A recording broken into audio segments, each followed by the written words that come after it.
Meet rugbröd. This is a dense, dark, heavy brick of a bread that to many of us looks like a strange, sour, hard-to-chew mystery, but to the Danes, it's a way of life. They have it for breakfast, lunch, and sometimes even dinner. It's a cornerstone of the famously healthy Nordic diet, which is often praised for promoting health and longevity. The claims are bold. It's supposed to help you lose weight, give you steady energy all day, transform your gut health, and even lower your risk of chronic diseases. But is there any truth to the hype, or is it just a really dense bread? Well, I decided to find out. For the next 30 days, I'm swapping out every single piece of bread I usually eat, my morning toast, my lunchtime sandwich, all of it, for traditional Danish rye bread. I'm going to see if this ancient grain really is the superfood people claim it is. I'll be tracking my weight, my energy, my digestion, pretty much everything. So, the question is, after 30 days of eating like a modern-day Viking, will I feel superhuman? Or will I just be I love bread, but the 3 p.m. slump is my mortal enemy. My diet, heavy on refined carbs, leaves me sluggish with roller coaster energy. So when I heard about Danish rye bread, or rugbröd, I got curious. Unlike the white bread I'm used to, this Danish staple is made from whole grain rye flour and a sourdough starter. The claims are impressive. Its high fiber content should keep me full and regulate blood sugar, preventing energy crashes. My hypothesis is simple. Swapping empty-calorie bread for this high-fiber alternative will give me more stable energy throughout the day. So for 30 days, I'll eat only Danish rye bread at least once a day and track my progress. My starting weight is 215 pounds, and my energy is a 5 out of 10. Let the experiment begin. Day 1. I'm staring down a slice of this German-style rye bread. It's dark brown, almost black, and feels like a tiny, dense brick in my hand. The aroma is intense, a deep malty scent mixed with a sharp sourdough tang. For my first meal, I kept it simple.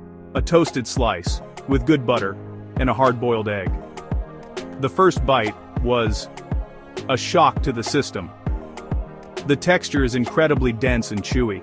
Nothing like the soft white bread I'm used to.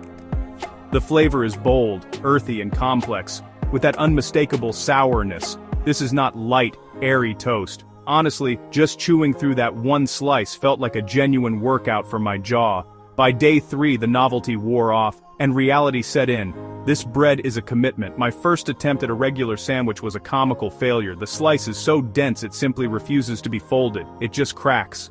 That's when I realized I had to fully embrace the Danish tradition of smørrebrød, beautiful open-faced sandwiches. Suddenly, my lunches became a creative project. One day it was creamy avocado with chili flakes and sea salt. The next, it was delicate smoked salmon with fresh dill, capers, and a generous squeeze of lemon. It forced me to be more mindful with my food, turning a simple meal into a small, satisfying event. The most immediate and profound change was how incredibly full I felt. The sheer amount of fiber in this bread is no joke. I'm a chronic snacker, usually reaching for something around 3 p.m. like clockwork. But with a slice of this rye for lunch, I was genuinely satisfied straight through until dinner. There was no afternoon slump, no desperate craving for sugar. It's like the fiber creates a slow-release energy source, keeping blood sugar stable. This was a total game-changer for my mindless grazing habit. The mental energy I saved by not constantly thinking about my next snack was liberating. I was eating less because I wasn't hungry. But it wasn't all sunshine and stable blood sugar. Oh no.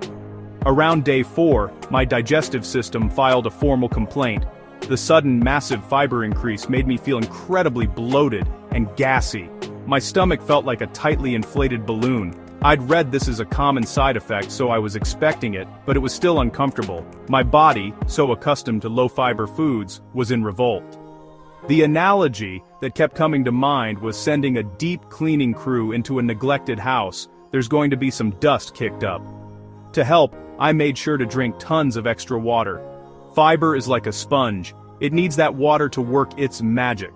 So at the end of week 1, I felt deeply conflicted. On one hand, I loved the freedom from constant hunger and the creative ritual of my new lunches. On the other, my stomach still felt like a balloon, And frankly, I was getting tired of all the intense chewing. It's a real commitment. I made a promise not to step on the scale. I'm saving that for the end, but I could feel something was changing, a subtle shift, despite the bloating. The real question was whether the benefits would eventually outweigh the discomfort. Could I stick it out for 3 more weeks? I decided my strategy for week 2 was to trust the process and hope my body would finally adapt. Week 2 is here, and something has definitely shifted. After a slightly turbulent first week, my digestive system and I have called a truce. The persistent bloating that used to be a daily annoyance has completely vanished. And things are, well, let's just say they're more regular and predictable than they've been in years.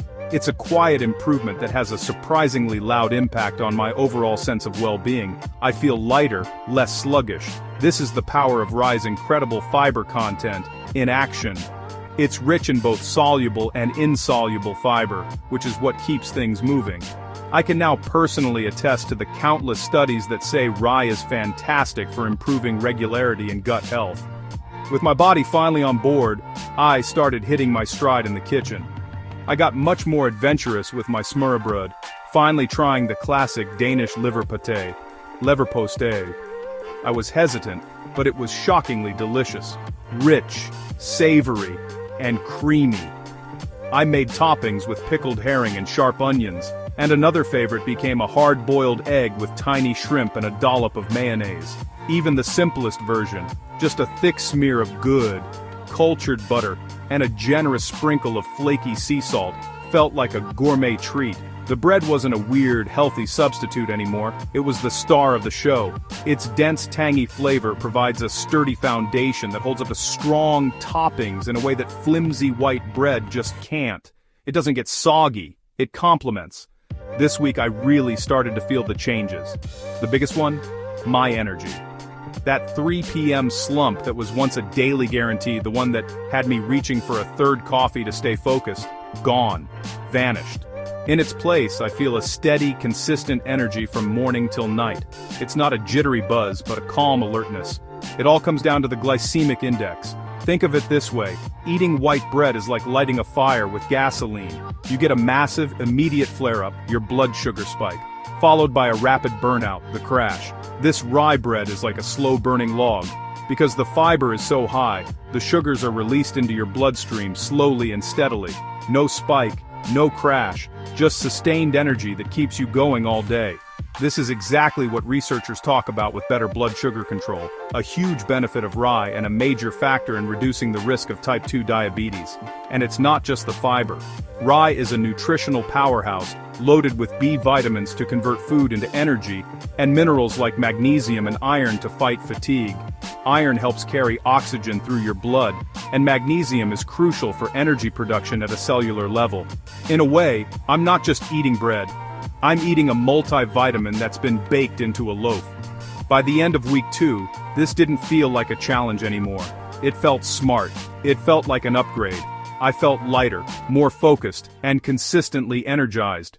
Okay, we are halfway through, and the changes I'm feeling are already pretty wild. If you're enjoying this journey and want to see the final weigh-in and my full before and after, do me a favor and hit that subscribe button. It really helps, and you won't want to miss the final verdict. Welcome to week 3, where this is no longer an experiment, it's just how I eat. Waking up and having a slice of rye toast with avocado feels totally normal. I don't even think about white bread anymore. In fact, the thought of it just seems flimsy and unsatisfying now. My taste has literally changed. I crave the dense, hearty texture and complex flavor of the rye. But it's not just for breakfast. Lunch has become my favorite meal of the day, a chance to get creative with smørrebrød, the Danish open-faced sandwich. Some days it's simple, a smear of good butter and a slice of sharp cheese. Other days, I'll go classic with pickled herring, red onion, and dill, or maybe roast beef with remoulade and crispy fried onions. Each combination is a little work of art, and it's so much more satisfying than a sad, soggy sandwich. It's a routine that's both delicious and incredibly efficient. This week, I want to talk about something happening on a microscopic level. My gut microbiome. It's this bustling, invisible ecosystem inside all of us. We have trillions of bacteria in our gut, and feeding the right ones is absolutely key for everything from your immune system to your mood. Think of it like a garden. High-sugar processed diets are like junk food for your gut, feeding the bad bacteria that can lead to inflammation, bloating, and even more cravings for sugar. It's a vicious cycle. High-fiber foods, on the other hand, are prebiotics. They're the premium fertilizer for the good guys, the beneficial microbes that work in harmony with your body. The science on this is fascinating. Studies have found that a diet high in rye fiber can actually change your gut bacteria for the better in a matter of weeks, increasing beneficial microbes that produce something called butyrate. Butyrate is a short-chain fatty acid that is pure gold for your gut. It's the primary energy source for the cells lining your colon, helping to keep them healthy. But it does more than that. It strengthens the gut barrier, making it less permeable. This helps prevent toxins and undigested food particles from leaking into your bloodstream, a condition often called leaky gut. It also has powerful system-wide anti-inflammatory effects. Basically, by eating rye bread, I've been running a gut health boot camp, cultivating an inner garden of good microbes that are actively working to protect my body. This journey has also given me a new appreciation for the history of this food. This isn't some new health trend, it's ancient wisdom. Rye bread has been a cornerstone of Scandinavian life for over 1,000 years. Its dense, low-moisture nature made it incredibly durable, the perfect fuel for Vikings on long, arduous sea voyages. It wouldn't spoil easily, providing sustenance when other foods would have long since rotted. Centuries later, it became the heart of the madpaka, the traditional packed lunch for farmers and factory workers. They needed slow-releasing, sustained energy for a long day of hard physical labor, and the complex carbohydrates in rye provided exactly that. It's the same steady energy I'm feeling today. There's so much tradition and proven effectiveness baked into every single slice. As I head into the final week, I feel fantastic. My energy is stable all day long, no more 3 p.m. slump. My digestion is flawless, and I feel lean and clear-headed in a way I haven't in years. And that's why I'm honestly a little nervous for the challenge to end. It's become such a positive part of my life. Will I go right back to feeling sluggish and foggy if I stop? Have I built up enough of a healthy foundation to maintain these benefits? It's a strange feeling to be apprehensive about finishing something that has been so successful. Only one way to find out what happens next. But first, after 4 weeks of dedication, it's time to face the scale and see the final, objective results. The 30 days are up. I ate Danish rye bread every single day for a month. It's the moment of truth. Let's get to the data, starting with the one I've been most curious about, my weight. On day 1, I weighed in at 215. This morning, I stepped on the scale, and my weight is 188. That's a total loss of 27 pounds in 30 days. And I want to be crystal clear. I was not actively trying to lose weight. I wasn't counting calories or anything. This weight loss feels like a direct side effect of replacing empty carbs with fiber that kept me feeling full longer. But this was never just about weight. It was about how could change my energy levels, which I rated a 5 out of 10 at the start, are now a solid 9 out of 10. The 3 p.m. crash is a distant memory. I feel alert and focused throughout the day. My sleep has even gotten better.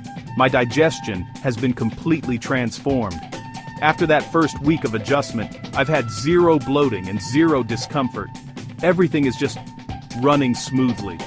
Other unexpected benefits have popped up too. I feel less puffy, which might be a sign of reduced inflammation. My skin seems clearer.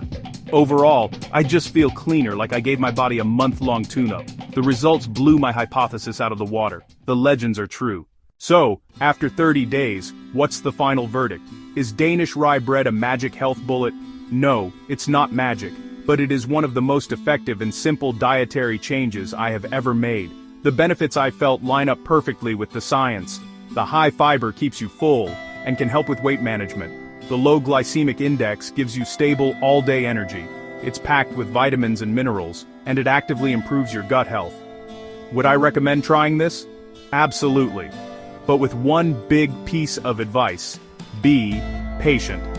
That first week can be rough as your body adjusts to the fiber, so take it slow and drink lots of water.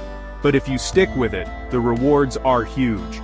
What this experiment really taught me is the massive difference between eating just to be full and eating to be nourished. White bread filled me up, but it gave my body almost nothing to work with. Danish rye bread nourished me on every level. This wasn't just about swapping one bread for another. It was a total shift in how I think about food.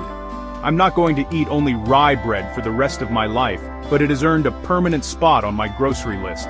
My days of buying fluffy, nutrient-empty white bread are officially over. This 30-day journey just became a lifelong change. But that's just my experience. I'm dying to know what you think. Have you ever tried traditional Danish rye bread? What's a healthy food swap that changed your life? Let me know your story in the comments below. I'm genuinely curious and I read all of them.